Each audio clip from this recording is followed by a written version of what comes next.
Hey there, everyone. Have you ever found yourself in a situation where you thought you could trust someone, only to discover that things aren't quite what they seem? Or have you ever made a choice that seemed right at the moment, but later turned out to be a big mistake? Well, today, we're diving into a fascinating story called A Question of Trust by Victor Canning. It's all about Horace Danby, a man who thought he could outsmart everyone, but things take an unexpected turn. Horace Danby is a 50-year-old man who appears to be a respectable citizen. He runs a lock-making business and lives with a housekeeper who's always worried about his health. Sounds like a nice guy, right? But here's the twist: Horace isn't completely honest. 15 years ago, he had a taste of prison life, and ever since then, he's been planning a series of clever heists. Why? Because Horace loves rare books and steals just enough to support his passion for reading. Each year, he carefully plans a robbery, and this year, he has his eyes set on a house called Shotover Grange, where he believes there are valuable jewels. On a bright July day, Horace is feeling confident. He's been watching the house for 2 weeks and knows that the family is away in London. The servants are at the movies, and he thinks this is the perfect opportunity to grab the jewels from the safe. He sneaks into the house and, after a few sneezes from the flowers in the room, he gets ready to crack the safe. But as he's about to start, he hears a voice from the doorway. It's a young woman, and she's not afraid of him at all. In fact, she seems more curious than anything. This is where things get really interesting. The woman, dressed in red, starts talking to Horace. She's calm and friendly, asking if he has a cold or hay fever. Can you imagine that? Here's Horace, a burglar caught in the act, and she's making small talk. Horace tries to think of a way to escape, but the woman is sharp. She tells him that if he runs, she'll call the police. Now, Horace is in a bit of a pickle. He doesn't want to go back to jail, but he also doesn't want to hurt this woman. So, they strike up a deal. She wants her jewels, and he's in a bind.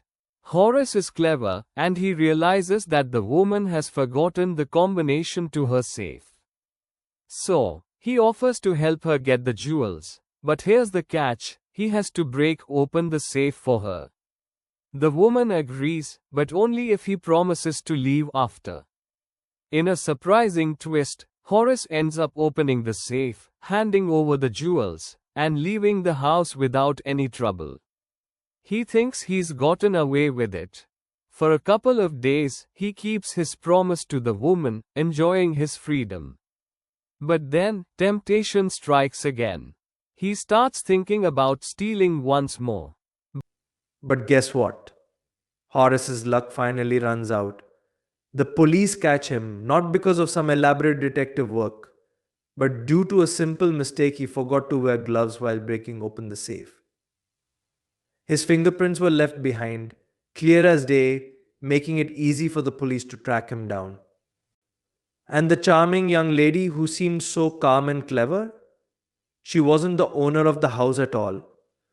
To make things worse, the real lady of the house, her sharp-tongued, no-nonsense mother-in-law, flatly denies Horace's story, calling him a liar. With no way to prove his innocence, Horace is sent back to prison, where he now works as an assistant librarian, ironically surrounded by books, the very thing he loves so much. Sitting there among the dusty shelves, he often thinks about the young woman who outsmarted him, replaying the moment and wishing he had made a different choice. If only he hadn't trusted her so easily. A Question of Trust teaches us a powerful lesson about honesty and the choices we make. Sometimes, trusting the wrong person can lead to unexpected consequences. So, the next time you think about bending the rules, remember Horace Danby and his unfortunate fate. What do you think? Would you ever trust a stranger in a situation like that? Let us know in the comments. Let's learn some difficult words. First is respectable, which means worthy of respect, honorable. Second, heist, a robbery or theft, especially one involving a lot of planning. Third, temptation, the desire to do something, often something wrong or unwise.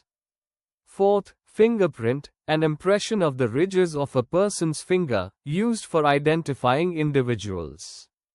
Fifth, consequence, a result or effect of an action or condition.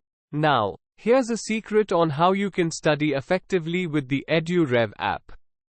You can learn with chapter notes, watch video lectures and solve NCERT-based MCQ tests of this chapter on EduRev. And that's not all. You also get amazing courses for Class 10 and much more for your Class 10 preparation. Thank you.